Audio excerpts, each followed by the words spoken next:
깃발은 죽음 이상의 의미였습니다. 함선이 전진할 때마다 승리를 가져왔습니다. 기억이 생생합니다. 젊음의 열기로 전쟁을 이겨나갔지요. 앞길을 가로막는 적군에게 힘껏 저항했습니다. 깃발은 죽음 이상의 의미였습니다. 단순한 죽음은 아니었습니다. 영국인을 본 적은 없었지만 그들이 증오스러웠습니다. 그 증오가 가시기까지 오랜 세월이 걸렸습니다. 당시 저희들은 광신자들이었죠. 저희는 자문해 보았습니다. 어떻게 이런 일이 일어났을까요? 적이었던 영국인들은 지금은 친구입니다. 왜 예전에는 잘 지내지 못했던 걸까요?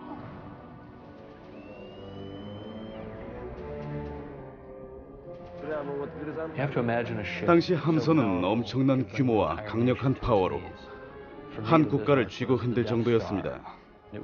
저에게 비스마르크는 죽음의 상징입니다. 미래에는 존재하지 않아야 할 전함이었습니다. 영국의 매몰찬 공격에도 절대 쓰러지지 않았던 거대한 쇠덩이였던 것입니다.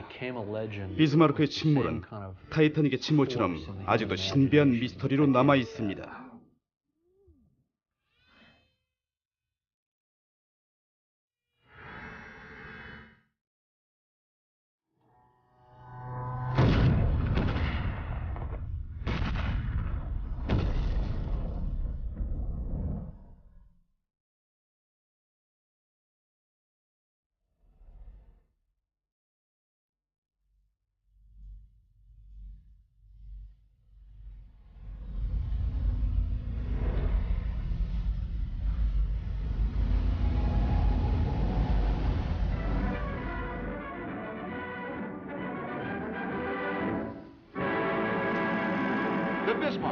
세계에서 가장 완전하면서 가장 우수한 군함으로 꼽힌 비스마르크가 노르웨이 버거랑을 출발해 긴 항해를 시작하려고 합니다.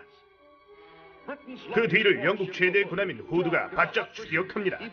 지난 전투에서 비스마르크에 의해 처참히 침몰한 영국 왕립 함선을 위한 극단의 조치입니다. 마침내 영국은 복수의 칼을 뽑았습니다. 100여 대의 함선과 함께 러드니 조지와 킹 조지 군함이 항해를 나섰습니다. 2000마일을 항해한 후 영국 함선은 비스마르크를 프랑스 서부에서 맞닥뜨리게 되었습니다. 독일 무장 함대를 무너뜨린 건 바로 도세처라는 영국 함선입니다. 생존자는 100여 명에 불과했으며 나머지는 함선과 함께 가라앉았습니다. 비스마르크 함선의 침몰은 역사상 길이 남을 2차 세계대전의 사건입니다.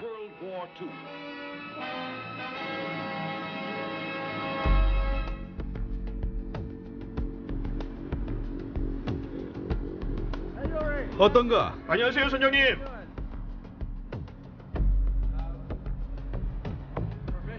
항신할 준비가 됐나요? 그럼요.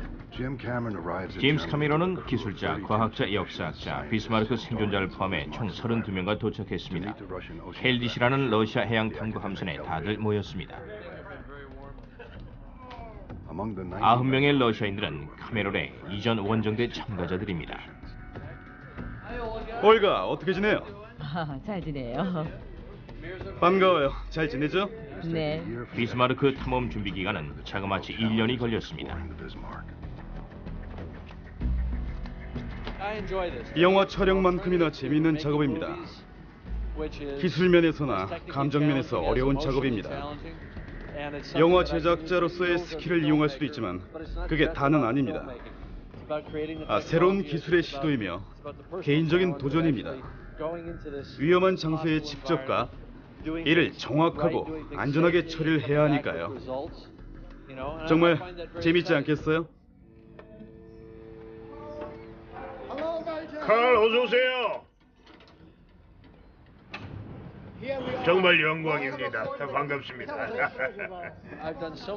두 번이나 타이타닉 잔해를 촬영할 기회가 있었는데 생존자를 만나 그들의 감정을 들을 기회는 없었습니다. 타이타닉의 경우에는 기록에 의존해 상상할 수밖에 없었는데 이렇게 생존자와 같이 탐험할 기회가 주어졌네요.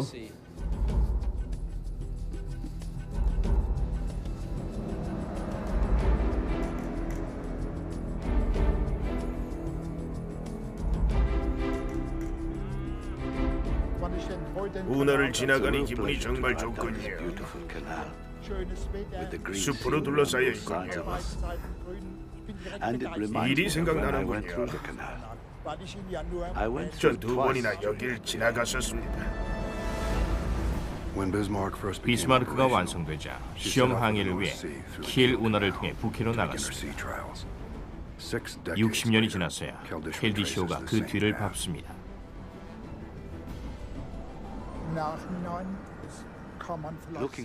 지금 생각해보면 저희는 당시 정권의 희생양이라는 생각이 듭니다. 청년인데도 불구하고 목숨을 무릅썼으니까요. 과연 누구를 위해서였을까요?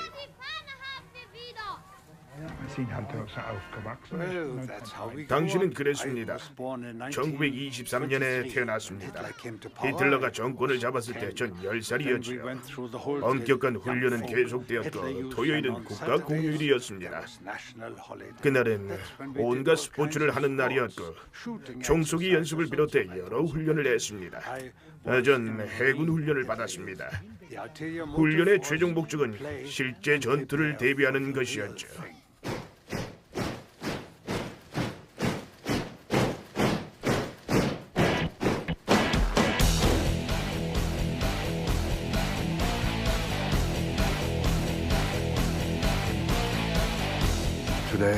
오늘날 아돌프 히틀러는 악의 상징이지만 칼과 월터를 포함한 당시의 독일 젊은이들에게 신적인 존재였습니다. 그는 사람들의 도덕심을 혼동시켰으며 나치 사상을 끊임없이 주입시켰습니다. 히틀러는 젊은이들의 분노와 애국심을 조장했으며 인기 가수처럼 그들의 마음을 빼앗아 버렸습니다.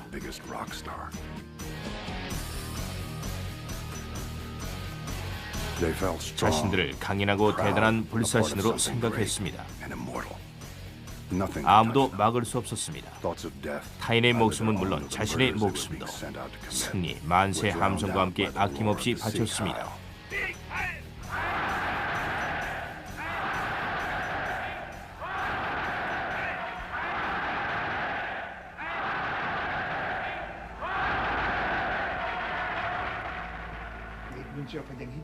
히틀러가 아니었다면 저희 세대는 살아남지 못했을 거라고 생각했습니다. 누구도 부정할 수 없을 겁니다. 조국을 위해서 목숨을 바치는 것이 자랑스러웠습니다. 정말 그랬습니다. 영웅적인 행동이라고 생각했었죠.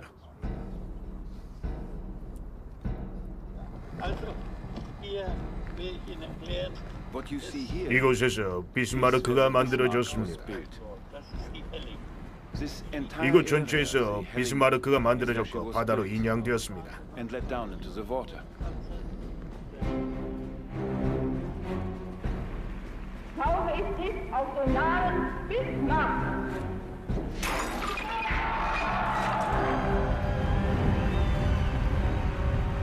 (1939년) 함부르크에서 비밀리에 제작되었습니다. 히틀러의 자존심 구현을 위한 거대한 쇠덩이였던 것입니다. 당대 최고의 거대한 살인 무기였습니다.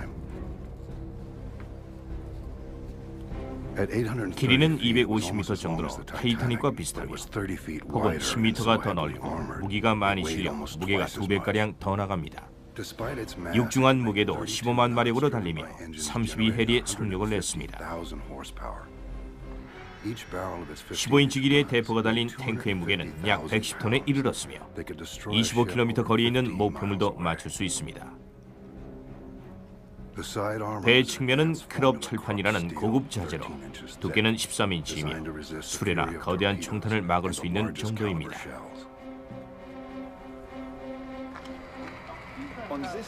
이곳에 비스마르크 철판을 찍어냈던 금속판이 아직 있습니다. 시간은 많이 지났지만 강철 종류를 분류한 이 숫자들을 보고 확인할 수가 있어요. 질이 아주 좋지요. 당시 독일 해군의 전략은 무자비했습니다. 비스마르크의 목적은 호위선을 공격하고 영국의 식량과 물자 이송선들을 공격해 배를 굶겨 항복을 얻어내려는 속셈이었죠. 배를 침몰시키고 선원들을 모조리 죽였습니다.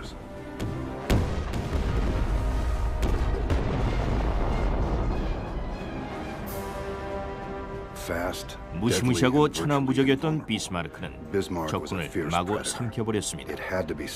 대서양으로 나가 무자비한 테러를 시작하기 전에 누군가가 막아야 했습니다.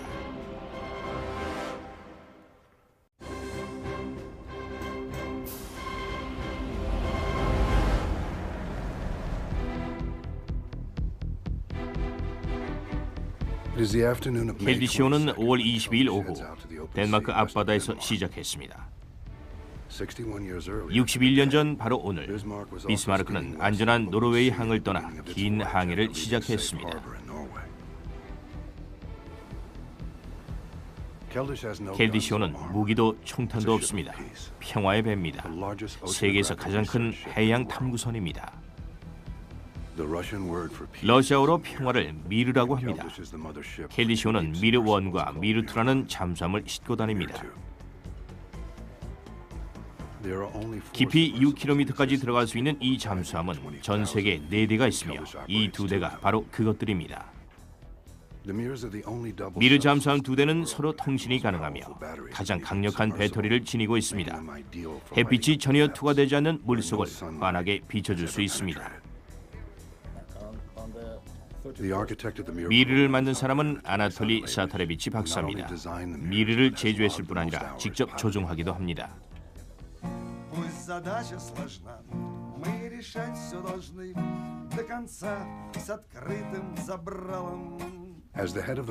러시아 잠수함협회 회장인 아나톨리 박사는 1등 조종사이자 과학자이며 켈디시오 선원들의 정신적인 지주입니다.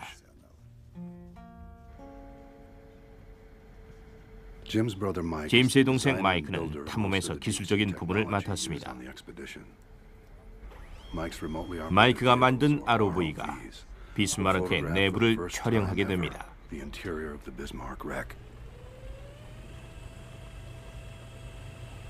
제이크와 엘우드입니다. ROV는 난파선 내부에 들어갈 수 있게 제작되었습니다. 밧줄로 연결한 ROV를 쓰면 금방 전원이 나가게 됩니다. 이 ROV는 자동으로 밧줄을 칩니다. 거미줄처럼 밧줄을 치기 때문에 구석으로 가거나 파편이 많은 데로 가도 밧줄이 저절로 나오기 때문에 들어가는 곳과 나오는 곳이 달라도 괜찮습니다.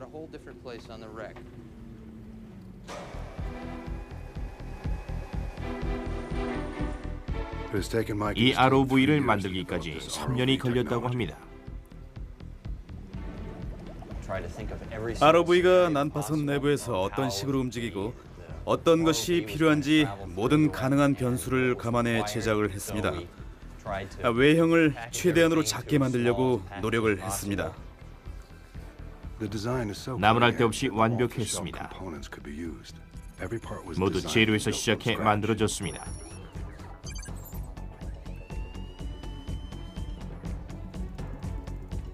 600m의 광섬유 케이블이 내재되어 있습니다.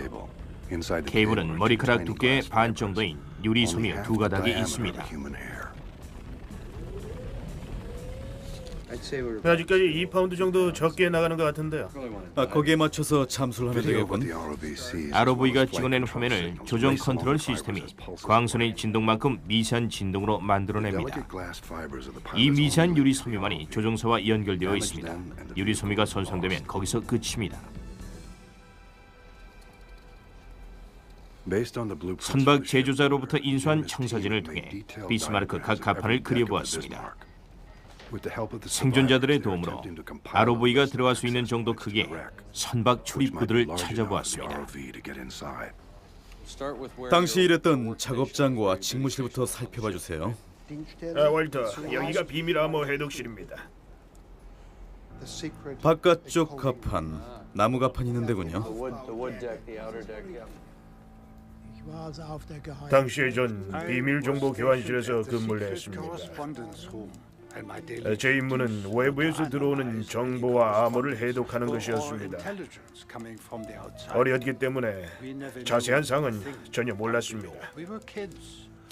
장교들은 저희에게 신적인 존재였기 때문에 아무것도 묻지 않았고 아무 얘기도 듣지 못했습니다. 노르웨이에 갔을 때 갑판으로 올라갈 수 있었습니다.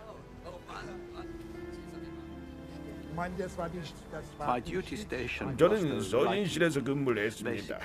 해군 본부, 사령관과 기지 사이에서 오가는 서신을 작성해야 했죠. 서신을 작성하고 전달하는 일을 했습니다.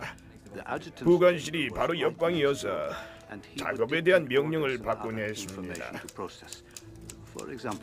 5월 5일 히틀러가 승선했을 때 히틀러의 부관 푸카마 씨가 히틀러가 언제 어디에 도착할지 저에게 알려줬습니다.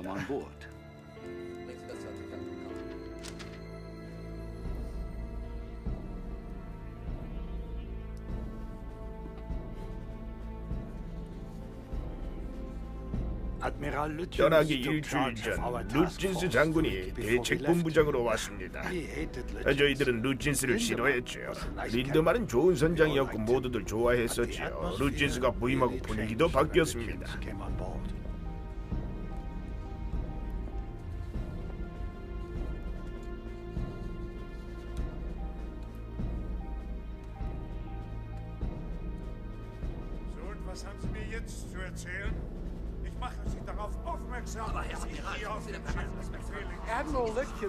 그의 별명은 쇠마스크였어요. 표정이 늘 강철처럼 변하지 않았으니까요. 이 사람과는 대화라는 게 불가능했습니다. 그는 무뚝뚝하고 냉철하게 명령을 내릴 뿐 아무런 감정도 표현하지 않았습니다.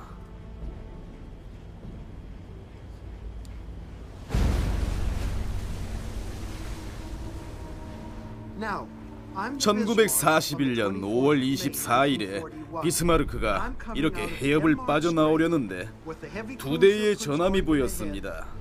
후드와 웨일즈 왕자호예요.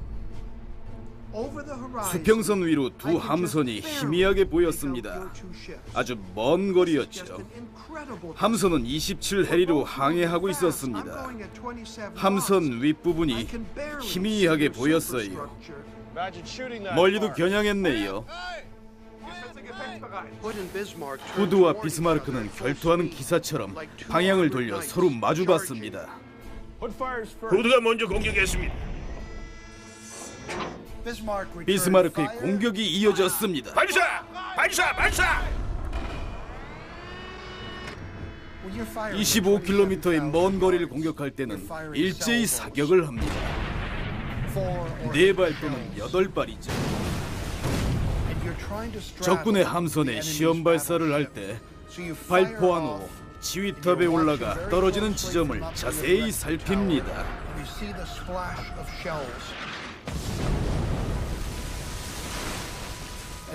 더 길게, 더 짧게 발사 등의 말이 이어집니다. 발사라는 말이 떨어지면 옆에선 손길이 바빠집니다.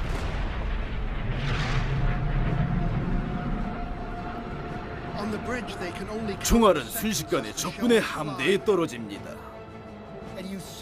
사령관 옆에서 총알을 집어넣으며 좀 더 길게, 좀 짧게 조준을 하라고 권하는 도중 마침내 치명적인 순간이 다가옵니다. 명중!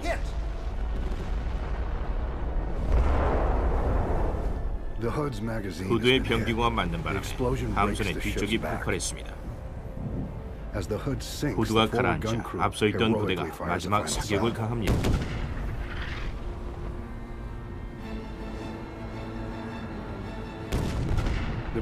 심한 타격을 입은 후드는 마지막 공격을 하고 후퇴하기로 합니다. 폭발 당시 후드에는 1,415명이 타고 있었는데 생존자는 3명에 불과했습니다. 어렸을 때부터 영국은 우리의 적이라고 배워왔습니다.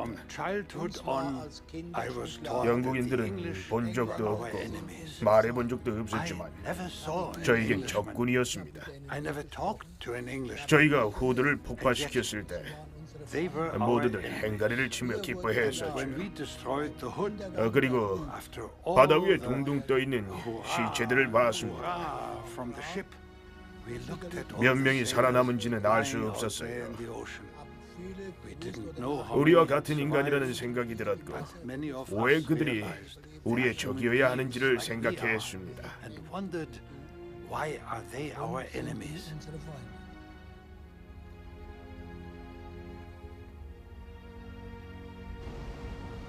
월터와 칼은 61년 전 이곳 바다에서 죽어간 영국군 희생자들을 추모하기 위해 새벽부터 일어났습니다.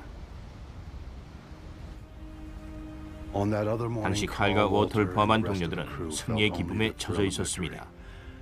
무적의 후드를 정복하고 영국군을 쳐부쉈으니까요. 그들은 영웅이었습니다. 비스마르크는 천하무적이었습니다. 후드의 침몰로 영국은 통탄했습니다. 히틀러의 절대 적수였던 윈스턴 처칠 수상은 이 끔찍한 상황을 정확하게 파악했습니다. 모두 이 사실을 믿지 못했고 온 국민은 슬픔에 빠졌습니다. 후드는 국민들에게 최고의 인기를 누리던 때였으며 영국 왕실 해군의 상징이었습니다. 하지만 후드는 무자비하게 파괴되었으며 영국인의 자존심을 짓밟는 사건이었습니다. 당시 영국인들은 야간 공습으로 피해가 극심했고 식량 이송선들의 중단으로 굶주림에 허덕였습니다. 나치의 만행은 계속되었습니다. 처칠 수상은 위험을 감지하고 철저한 응징을 계획했습니다. 즉시 전 해군 병력을 모아 비스마르크 공격에 들어갔습니다.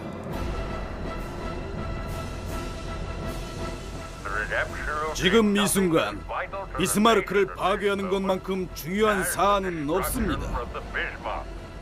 방법은 상관없습니다. 비스마르크를 침몰시켜야 합니다.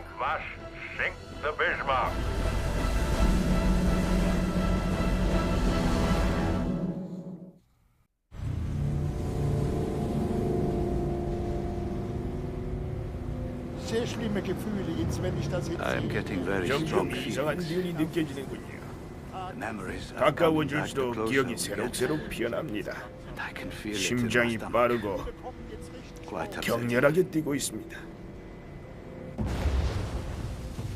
60년을 사이에 두고 비스마르크와 켈디쇼가 같은 날짜 시각에 그 위치에 있습니다. 오늘도 그날처럼 폭풍우가 몰아칩니다. 등불이 오싹할 정도로 비슷합니다.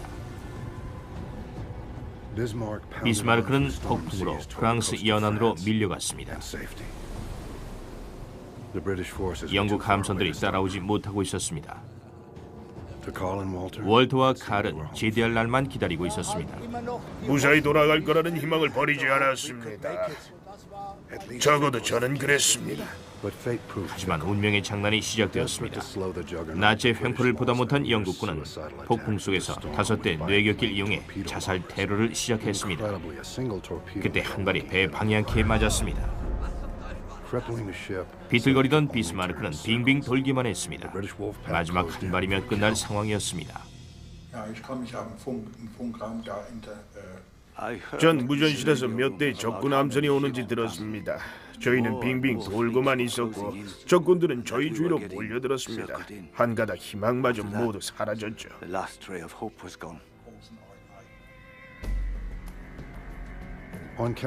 난파선까지 몇 시간만을 남겨둔 시점에서 켈디쇼 사람들은 기대감에 들떴습니다.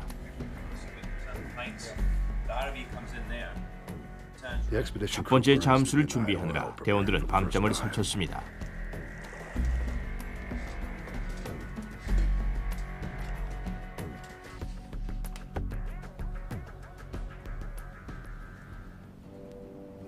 (5월 27일) 새벽이 밝아오자 비스마르크 군사들은 결전의 전투를 준비하고 있었습니다. 아침 8시 45분 영국 사령관 존 토비 제독은 전함 로드니와 조지 5세 공격을 명했습니다. 로드니와 조지 5세는 계속해서 일제 사격을 퍼부었습니다.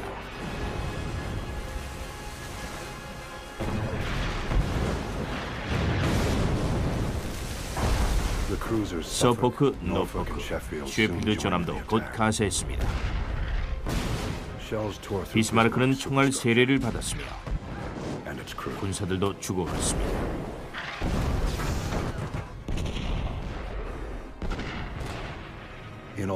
비스마르크를 향해 2,876대 대포가 쏟아졌습니다. 1시간 반가량의 무차별한 공격이 지나자 비스마르크는 쑥대밭으로 변했습니다. 하지만 침몰하진 않았습니다. 실망한 토비 제독은 도세치오 군함에 술의 투하를 명합니다. 세 발이 명중했고 5분 후 10시 40분경 비스마르크는 뒤집혔고 지옥으로 떨어졌습니다. 5월 27일 10시 40분경 침몰 지점에 도착했습니다. 감정의 동요 속에서 켈디쇼는 60년이 지난 후 거의 비슷한 시각에 침몰 지점에 도착했습니다. 칼과 월터의 머릿속에 과거가 스쳐 지나갑니다. 그 비극의 아침 수천 명의 동료가 물에 빠져 밑에 누워 있습니다.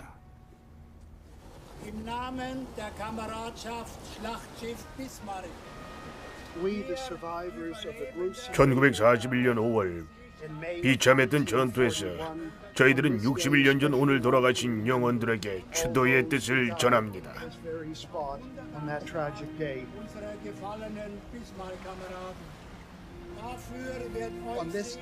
오늘 여러분의 머리 위에 왕관을 씌워드리려 합니다.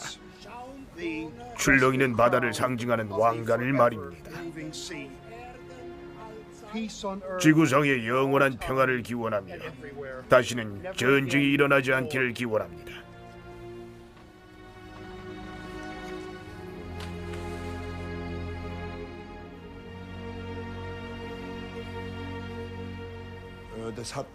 바다 밑을 바라보면서 61년 전 바로 그 지점에서 이 일을 떠올리니 가슴이 벅차올랐습니다.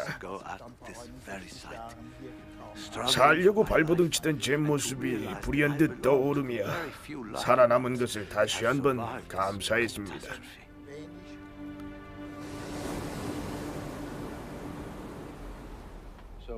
첫 단계에서는 이렇게 지나가면서 한 샷으로 갑니다. 두 번째는 여기서 만납니다. 아시겠죠? 이쪽에서 사진을 좀 찍을 거예요. 참전 용사들의 묘이기 때문에 아무도 건들지 않았을 겁니다. 모든 과학적인 분석은 영상에만 의존하기 때문에 카메라와 조명의 조화는 매우 중요합니다. 약간만 움직여요. 편리와 역방향으로. 제니아 추나이브는 세계 최고 잠수정 파일럿 중 한 명입니다. 제니아의 재능이 미르를 통해 표출될 것입니다. 여기에 미러를 착륙시킬 수 있겠어요? 뭐 가능할 것 같긴 한데.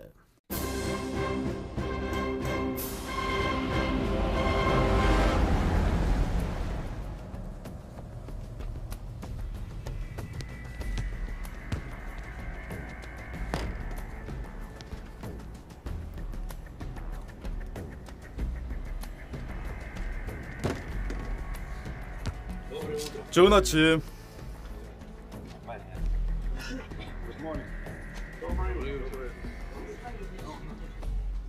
제냐, 내려갔을 때 파손된 흔적이나 자국이나 그런 것들이 보이면 잠수일의 가장 중요한 행사는 미르 회의입니다. 세세하게 잠수 계획을 짜야만 합니다. 나중에도 볼 수 있는 지점 말입니다. 그러다 시간이 좀 남으면은 이걸 이렇게 하는 것이 어떨까요? 미르에 탑승하려면 전원 리디아의 리스트에 사인해야 합니다. 리디아의 일이 끝나면 이제 잠수 준비는 끝났습니다.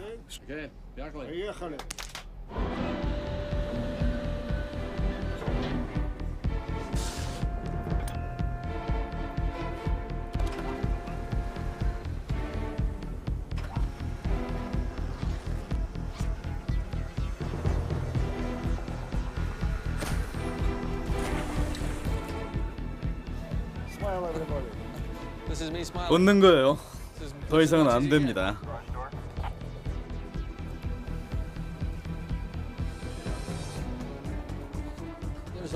언제나 사소한 문제가 생기기 마련이죠.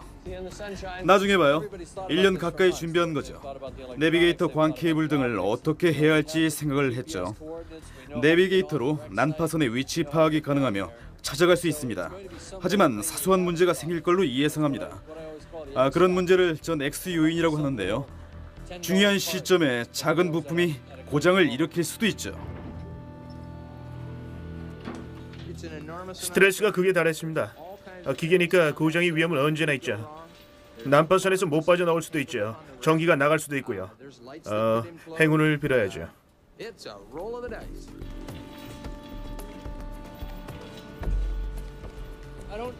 팀원들은 무사할 겁니다. 러시아 팀원들은 이 분야의 전문가들이니까요. 미르 잠수함은 수심 6km까지도 가능합니다. 그래서 별 걱정은 안 됩니다. 늘 머리 한쪽으로는 바다의 힘에 인간의 기술과 지식을 가지고 도전을 한다는 생각을 합니다. 바다는 얕잡아 볼 대상은 아니죠.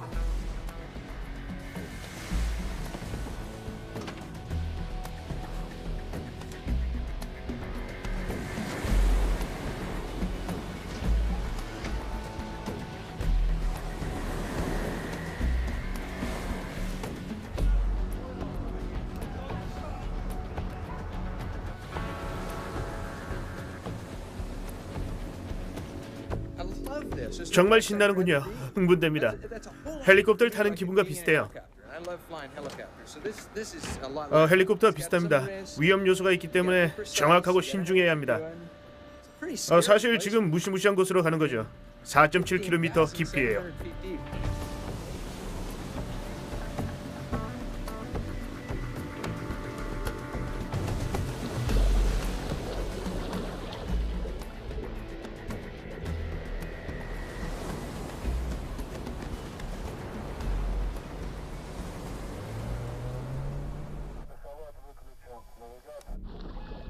미르2 감지 장치는 8,000와트 정도의 빛의 위력을 가지고 있습니다.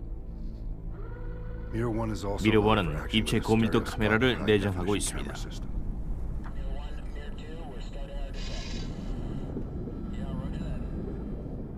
잠수가 시작됐습니다.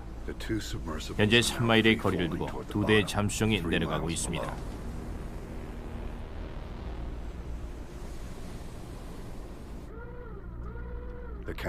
마이크가 무인 제작한 카메라 칩은 무인 잠수정에 부착된 최대 내파 규모입니다. 약간의 실수로도 고기압 상태에서 파열될 수 있습니다. 파열은 곧 사형 선고와 같습니다. 충격 화장이 잠수정을 파괴하고 탑승자는 모두 죽게 됩니다. 자, 이제 시간을 재봅시다. 타이머는 켰습니다. 테이프 작동 중입니다. 계속 3번씩 확인을 하겠습니다. 확인 끝났어요. 네. 밑으로 내려가는 동안 기압은 계속 올라갔습니다. 3,000kg 후 2인치까지 올라갑니다. 잠수정 안에 구형의 내부 공간이 있습니다. 강철로 제작된 잠수정은 3마일 길이의 물기둥도 견뎌냅니다. 전체 표면 압력은 7만 톤에 이릅니다.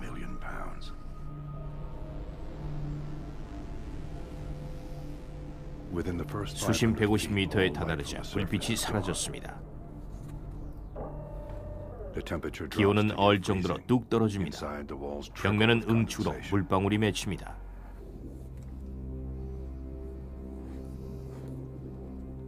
수심 500m까지 이르는데 3시간이 걸립니다. 비스마르크가 10분 만에 가라앉았습니다.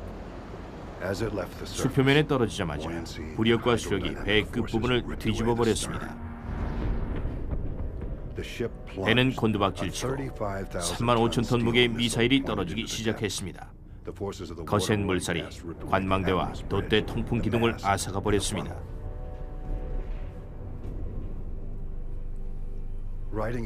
다시 똑바로 선 함선은 어둠 속으로 가라앉았습니다.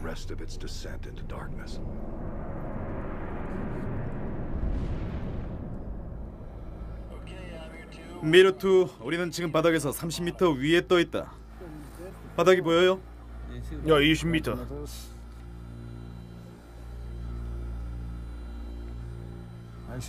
보이네요. 예. 점점 선명해지네요.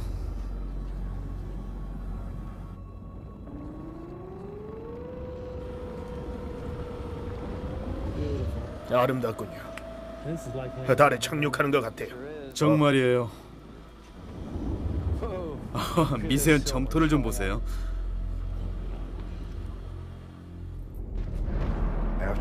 5km가량 내려온 비스마르크는 엄청난 구멍을 내고 수많은 파편을 뿌리며 바닥에 내리꽂혔습니다.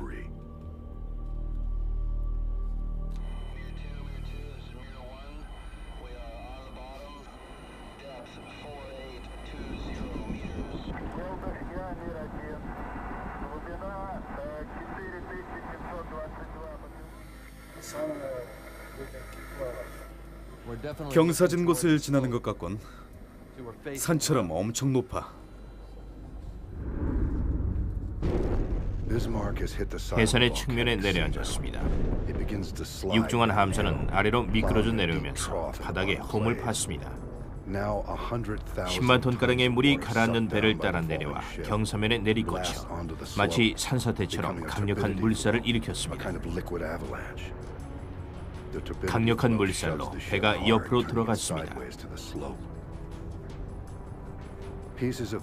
배의 구조물 중 일부는 이 과정에서 떨어져 나갔습니다.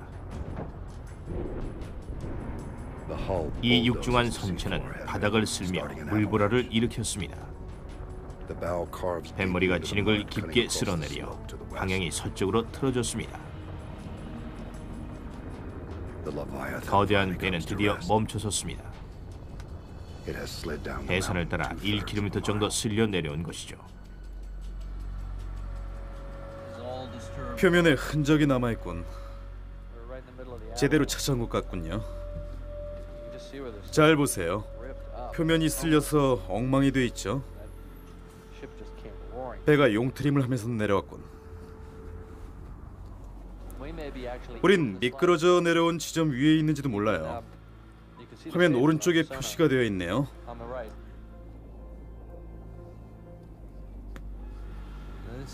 이게 미끄러지는 흔적 같군. 이렇게 깊게 파이다니.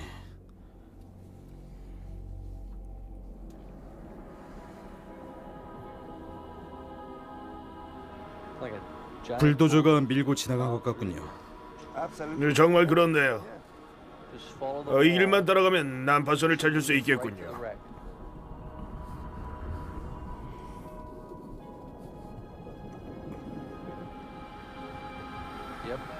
저기 파편들이 보이기 시작하는군요.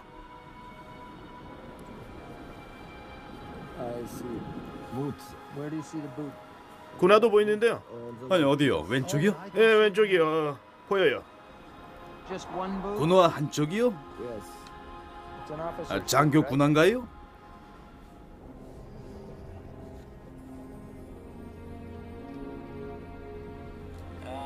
미르트 지금 어딘가요? 파편을 따라 남쪽으로 이동하고 있는데 거대한 뭔가가 보입니다. 저게 도대체 뭐지? 수색 조명인 것 같아요. 그러네요. 창살이 있어요. 뭔가 보이는데. 위쪽이에요.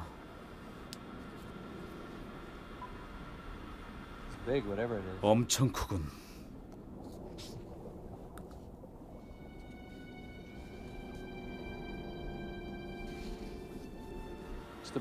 관망대인 것 같아요. 제도 관망대가 맞아요. 보이죠? 창문 보이시죠? 뒤집혀서 가라앉았군요. 구조는 그대로 있네요. 강력한 물살로 인해 관망대가 떨어져 나갔습니다. 10분가량 후에 밑바닥으로 떨어졌습니다. 배의 선체가 관망대를 밀쳐 뒤집어진 것입니다. 정말 엄청나게 거대하군요. 정말